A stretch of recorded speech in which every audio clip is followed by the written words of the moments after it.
So it's a bit of a tradition around here to unbox the newest iPhones on the day they come out, and we're upholding this tradition this year to find one single difference versus last year's unboxings. So we've got 4 iPhones here in new colors, iPhone 16 and 16 Plus, which the boxes show the back of the phones, and then 16 Pro and 16 Pro Max, which show the front.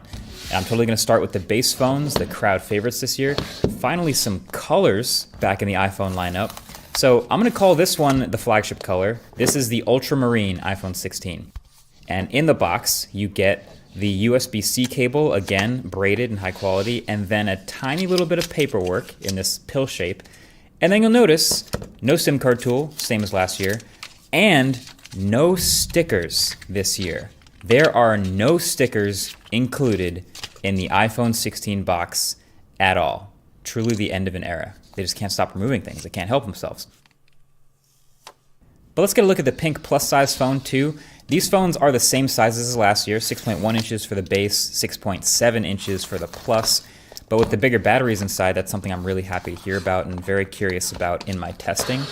But really, I'm just happy we finally have colors back. So the back of the phone, it's a little more pale, but the glass around the camera is a bit darker. The rails of the phone are a bit darker.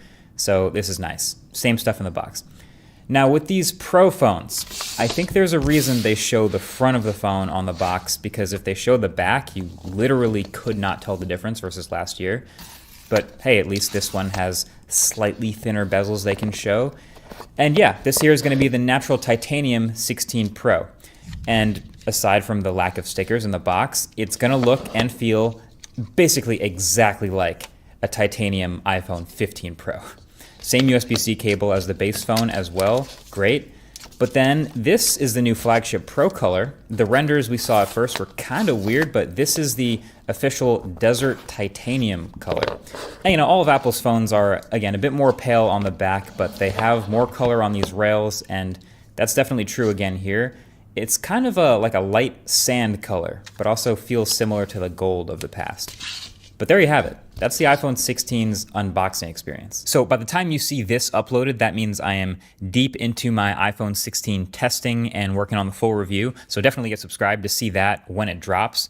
But if there are any things that you specifically want to see talked about more or that haven't been talked about enough for the review of the phones, let me know in the comment section below. But I can still give you now some quick things that I've noticed in my first couple days, my first week of testing, some FAQs. So first up, there is a size difference versus last year. The base phones are the same sizes, like I said, 6.1 and 6.7 inch in the same body sizes, but the Pro phones are both bigger. The 16 Pro goes from 6.1 to 6.3 inches, and even though it has thinner bezels, yes, the phone is slightly taller and slightly wider. And then the 16 Pro Max goes from 6.7 inches to 6.9 inches diagonally, which is now just an absolutely gigantic phone. I mean, it was already huge, but it's now even taller and wider, biggest phone they've ever made. If you look at it next to the Galaxy S24 Ultra, that's another absolutely huge phone for some context, and that phone has a stylus in it. So obviously, Apple's put more battery in this phone, which is great to see. I'm glad they're not going the opposite direction of like making it thinner or shrinking the batteries. But yeah, just it's definitely good to know if you're going with the new Pro Max this year, you are getting